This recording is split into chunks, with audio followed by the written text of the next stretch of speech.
Bismillahirrahmanirrahim. Assalamualaikum warahmatullahi wabarakatuh. Perkenalkan, nama saya Leni dari kelas akuntansi 4A dengan NIM 2018-06101116. Di sini saya akan mempresentasikan hasil analisis laporan keuangan pada PT Mayora Indah Tbk.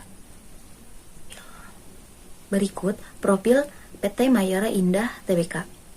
PT Mayora Indah Tbk merupakan kelompok bisnis yang memproduksi makanan terkemuka di Indonesia. Mayora Indah telah berkembang menjadi salah satu perusahaan fast moving customer good industry yang telah diakui keberadaannya secara global. Terbukti bahwa Mayora Indah telah menghasilkan berbagai produk berkualitas yang saat ini menjadi merek-merek terkenal di dunia seperti Kopiko, Danisa, Astor, Energen, Torabika, dan lain-lain. Perusahaan ini pertama kali didirikan sejak 17 Februari 1977 sebagai sebuah perusahaan biskuit rumahan sederhana yang hingga sekarang mampu berkembang dengan pesat menjadi salah satu kelompok usaha yang terintegritas di Indonesia. Perkembangan perusahaan juga ditorehkan dengan merubah status perusahaan menjadi perusahaan terbuka, seiring dengan pencatatan saham perusahaan untuk pertama kali di Bursa Efek Jakarta sejak 4 Juli 1990. Adapun analisis laporan keuangan yang dilakukan yaitu yang pertama analisis perbandingan, yang kedua analisis rasio, yang ketiga analisis common size, yang keempat analisis tren, yang kelima analisis DuPont, yang keenam analisis time series, dan yang terakhir adalah analisis cross section. Untuk yang pertama yaitu analisis perbandingan neraca dan laba rugi. Analisis perbandingan neraca. Di sini terdapat beberapa hasil analisis perbandingan pada laporan neraca. Yang pertama ada total aset, yang kedua total liabilitas, yang ketiga total ekuitas, dan yang terakhir total liabilitas dan ekuitas. Untuk perhitungannya sendiri itu dengan cara total tahun kedua dikurangi total tahun pertama dibagi dengan total tahun pertama. Seperti contohnya untuk tahun 2017 pada akun aset itu cara perhitungannya total tahun 2017 dikurangi total tahun 2016 dibagi dengan total tahun 2016 sehingga hasilnya yaitu 15%.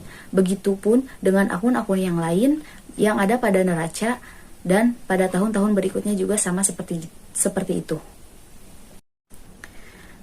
Selanjutnya yaitu analisis perbandingan pada laporan laba rugi. Untuk perhitungannya sama saja dengan analisis perbandingan neraca, yaitu tahun kedua dikurangi tahun pertama dibagi dengan tahun pertama. Seperti contoh pada akun total pendapatan. Di tahun 2017 perhitungannya yaitu tahun 2017 dikurangi tahun 2016 dibagi dengan tahun 2016 sama dengan 13%. Begitupun dengan akun-akun yang lain yang terdapat pada laporan laba rugi dan pada tahun-tahun berikutnya. Selanjutnya analisis yang kedua yaitu analisis rasio. Yang pertama ada analisis rasio likuiditas. Analisis rasio likuiditas ini terdiri dari dua. Yang pertama current ratio, yang kedua quick ratio. Untuk current ratio, rumusnya atau perhitungannya yaitu dengan cara total aktiva dibagi dengan hutang lancar, selanjutnya dibandingkan dengan rasio industri. Yang kedua yaitu analisis quick ratio. Untuk perhitungannya yaitu dengan cara aktiva lancar dikurangi persediaan dibagi hutang lancar dan dibandingkan dengan rasio industri. Selanjutnya analisis rasio pada leverage. Terdapat dua analisis rasio pada leverage. Yang pertama yaitu analisis debt to asset ratio dan yang kedua debt to equity ratio. Yang pertama debt to asset ratio, cara menghitungnya yaitu dengan membagi total hutang dengan total aktiva. Sedangkan untuk debt to equity ratio, cara perhitungannya yaitu total hutang dibagi ekuitas dibandingkan dengan rasio industri. Berikutnya yaitu ada analisis rasio aktivitas. Analisis rasio aktivitas ini terbagi menjadi dua analisis. Yang pertama asset turnover dan receivable turnover. Untuk perhitungannya, asset turnover yaitu dengan membagi penjualan dibagi dengan total aktiva, sedangkan receivable turnover yaitu dengan cara membagi penjualan dengan piutang. Selanjutnya yaitu analisis rasio profitabilitas. Analisis rasio profitabilitas ini terbagi menjadi dua analisis. Yang pertama analisis gross profit margin dan yang kedua return of equity. Untuk gross profit margin ini cara perhitungannya yaitu dengan cara laba kotor dibagi dengan penjualan. Sedangkan untuk return of equity cara perhitungannya yaitu laba setelah pajak dibagi dengan modal sendiri dikali 100%. Analisis selanjutnya yaitu analisis common size. Untuk analisis common size ini perhitungannya yaitu dengan cara membagi aset dibagi dengan total aset, untuk liabilitas dibagi dengan total liabilitas, untuk ekuitas dibagi dengan total ekuitas. Analisis common size pada laporan laba rugi. Untuk perhitungannya yaitu dengan cara membagi total pendapatan, total laba bruto, dan laba usaha dibagi dengan pendapatan. Analisis tren pada laporan neraca. Untuk perhitungannya yaitu semua total tahun kedua, ketiga, keempat, dan kelima dibagi dengan total tahun pertama.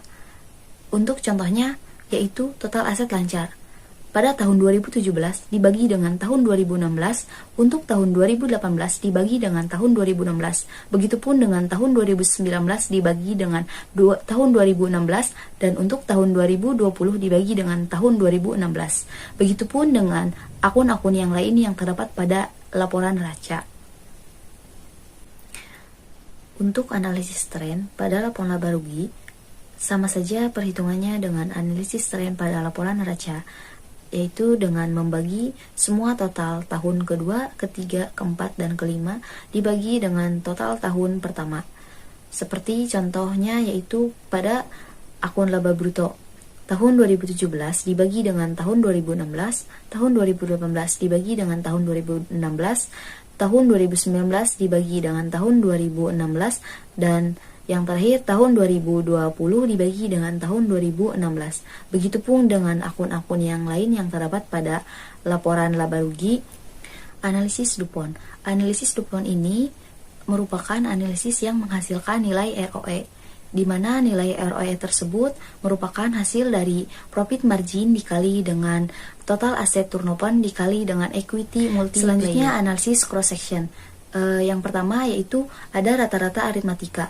Rata-rata aritmatika pada ROA, cara menghitungnya yaitu dengan membagi total nilai ROA selama 5 tahun dibagi dengan 5 tahun. Mengapa 5 tahun? Karena 5 tahun merupakan periode yang digunakan pada saat analisis data laporan keuangan pada perusahaan ini. Sedangkan rata-rata aritmatika pada nilai buku, cara perhitungannya yaitu dengan membagi total nilai buku selama 5 tahun dibagi dengan 5 tahun. Selanjutnya, rata-rata tertimbang. Perhitungan rata-rata tertimbang pada tahun pertama yaitu dengan cara total nilai ROA tahun pertama dibagi dengan total nilai ROA selama 5 tahun. Sedangkan untuk rata-rata tertimbang nilai buku, cara perhitungannya yaitu total nilai buku tahun pertama dibagi dengan total nilai buku selama 5 tahun.